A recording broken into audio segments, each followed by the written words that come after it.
Good morning বন্ধুরা, আশা করি সবাই ভালো আছেন, সুস্থ আছেন। আমিও ভালো আছি। আমি সুস্মিতার নতুন আবার একটা ভিডিওতে আপনাদেরকে স্বাগত জানিয়ে আর সঙ্গে নিয়ে আজকের ভিডিওটা শুরু করলাম সকাল থেকে। সকাল বলতে এখন ঘড়ির কাঁটায় কিন্তু 9:30 বাজে। আমার বাসি কাজকর্ম চান করে এই যে ছাদে এসেছি। আজকে ভাবলাম যে আপনাদের একটু ছাদ বাগানটা দেখাই। আজকে কত পরিমাণে ছাদে ফুল ফুটেছে একবার দেখুন।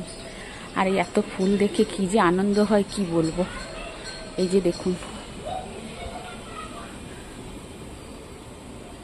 আজকে প্রচুর ফুল ফুটেছে, প্রচুর।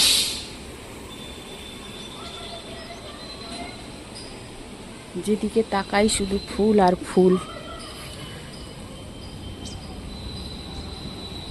কিন্তু যে এত পরিমাণে বৃষ্টি হচ্ছে তার জন্য মাটির অবস্থা খুব খারাপ হয়ে গেছে। এই যে দেখুন, মাটি পুরো পাঁকের মতো কালো হয়ে গেছে। আর লোক একটা পাওয়া যাচ্ছে না কাজের জন্য। দোপাটি ফুলের গাছ, এটা কত ফুল হয়েছে দেখুন, নিচেও হয়েছে।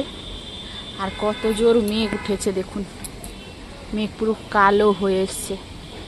বৃষ্টি হবে একটা, এখন একদম কালো হয়ে গেছে মেঘ। যে কত ফুল ফুটেছে আজকে দেখুন।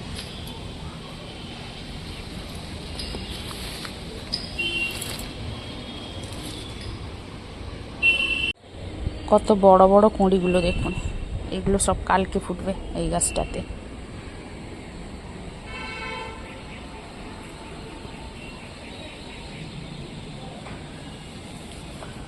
এই যে মেঘটা দেখুন, একদম অন্ধকার হয়ে আসছে। তাড়াতাড়ি ফুলগুলো তুলে নি, না হলে বৃষ্টিতে এখন ভিজে যাব। আর এই যে নয়নতারা গাছে ফুলটা কিভাবে ফুটেছে দেখুন। এটা তো খুব সহজেই হয়ে যায়, অনায়াসে হয়। আর এই যে কাঠচাঁপাটা আমার এখনো হচ্ছে। এই যে ভিতরে ফুল আছে দুটো, এই যে দেখুন। আর একটা নতুন জিনিস আপনাদেরকে দেখাই, চলুন। আমার ড্রাগন গাছে ড্রাগন হয়েছে। এই একটাই হয়েছে, ছোট্ট গাছ, একটাই মাত্র ধরেছে। গাছটাকে ঠিক মতো যত্ন নেওয়া হয়নি, আর একা পেরে উঠছি না।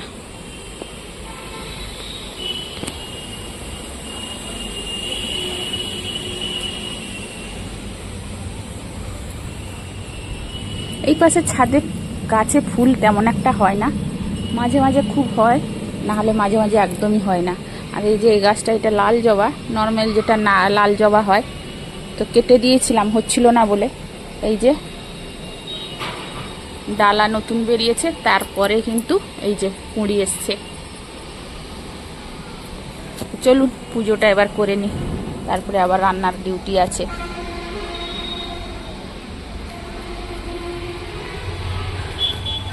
আর এই যে দেখুন, 2 বালতি পুরো হাতে কেচেছি। হাত পুরো ব্যথা হয়ে গেছে। না কাচলে হাতে হতো না এগুলো, মানে সার্ফ জলে কাচলে হতো না, যেহেতু এর মধ্যে প্যান্ট আছে কর্তামশাই, এটা তো হাতে কাচতেই হয়। আর এই যে পাপোশ দেখুন, 4টা পাপোশ আছে। চলুন এগুলো শুকিয়ে দিয়ে আগে, তারপরে পুজো করব।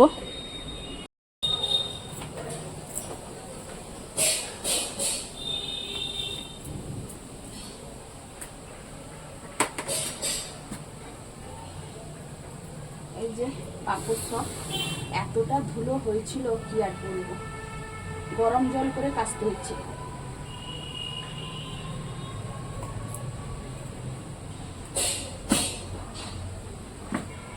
আর রোদেও ফেলা যাবে না বন্ধুরা, বৃষ্টি আসছে।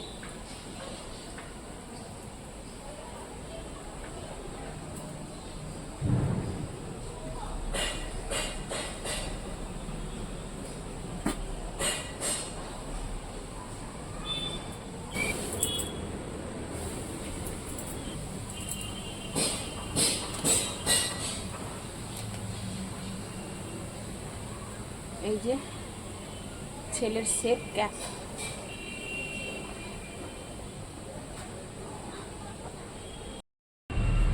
এই যে দেখুন কত ফুল এনেছি।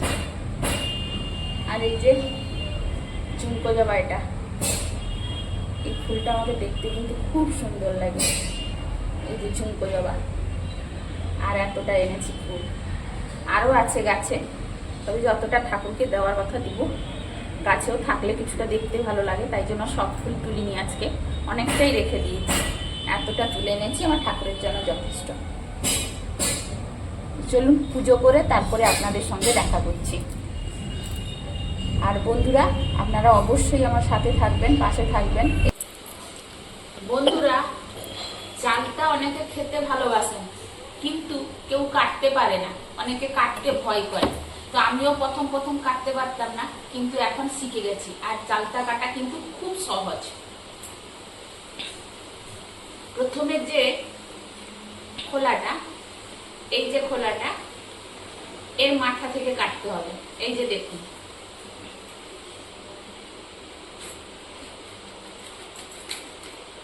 এই যে এইভাবে ডিপ করে একটু কেটেছি, এই যে উঠে গেল। তারপরে আবার এপাশের খোলাটা যেটা আছে, কভারটা যেটা আছে, এই কভারটা কাটবো।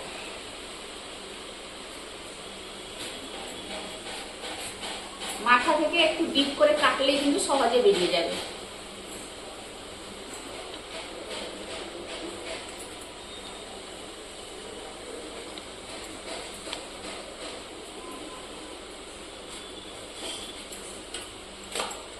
এই যে দেখুন বেরিয়ে গেছে।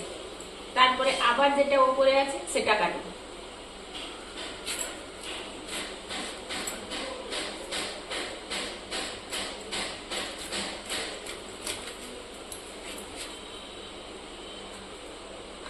এই যে দেখুন,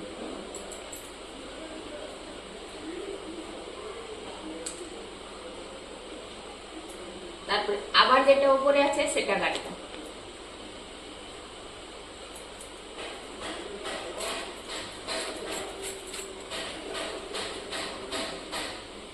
এই যে দেখুন,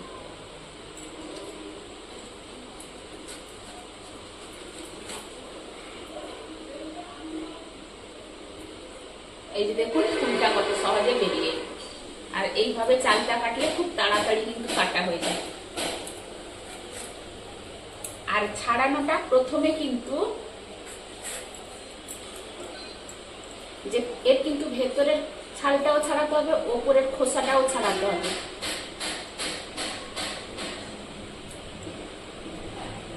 একটুখানি ভেতরে ডিপ করে কেটে দিলে, এই যে টেনে দিলে সহজে বেরিয়ে আসছে। তারপরে গিয়ে খোসাটাকে ছাড়াবো।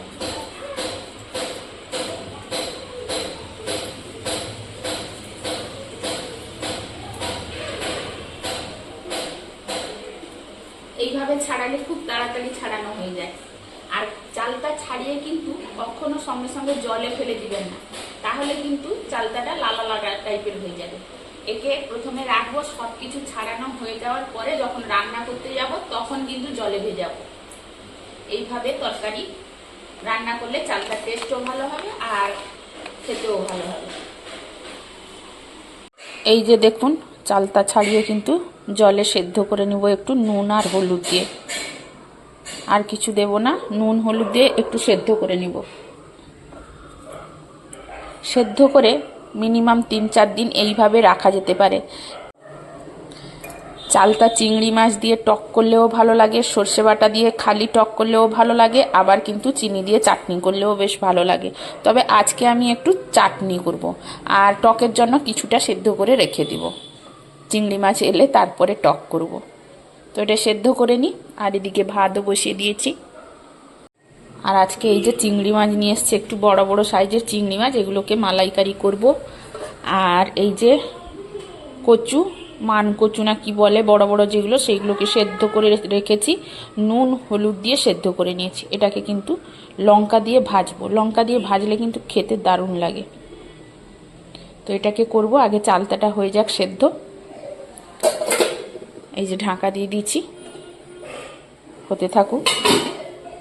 বন্ধুরা, মালাইকারি করব বলে নারকেল ফাটালাম, দুটো নারকেলই খারাপ। এটা এরকম দেখা যাচ্ছে কিন্তু গন্ধ হচ্ছে প্রচুর, এতে মালাইকারি করা যাবে না। আর নারকেলও নেই, শেষ, আনতে পাঠিয়েছিলাম তার ঘরেও নেই। সেই জন্য ভাবছি যে চিংড়ি মাছটাকে আলু দিয়ে ঝোল করব। আর প্রত্যেক দিন পরিষ্কার করা হচ্ছে, কত কত ময়লা বেরোচ্ছে দেখুন। এই যে ভর্তি এখানে ময়লা, প্রত্যেক দিনই এইভাবে ময়লা বেরোচ্ছে। এই যে চালতার চাটনিটা করব এবার।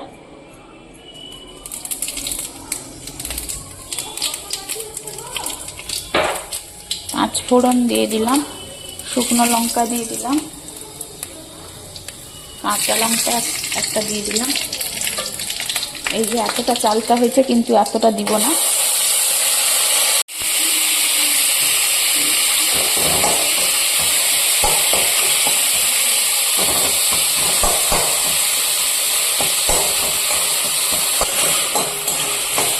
এইভাবে একটু খুন্তি দিয়ে কিন্তু ঘেঁটে দিলে ভালো হয়, মানে চিনিটা ঢুকবে তার ভিতরে।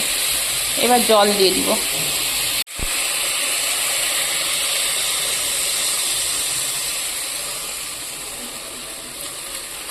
জল দিয়ে দিলাম। যেহেতু নুন দিয়ে সেদ্ধ করা আছে, অল্প একটুখানি লবণ দিব জলের জন্য। হলুদ তো আর দেব না।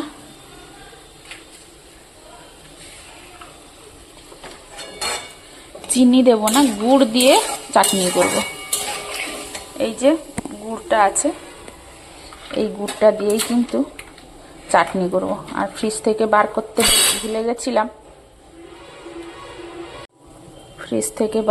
ভুলে গেছিলাম, শক্ত হয়ে গেছে। গরম জলে দিয়ে দিলে নরম হয়ে যাবে। এটা হতে একটু টাইম লাগবে, যেহেতু গুড়টা শক্ত আছে, নরম হতে একটু টাইম লাগবে। তো এটা হতে থাকুক, ততক্ষণে আমি অন্যান্য কাজগুলো কিন্তু করে নিই।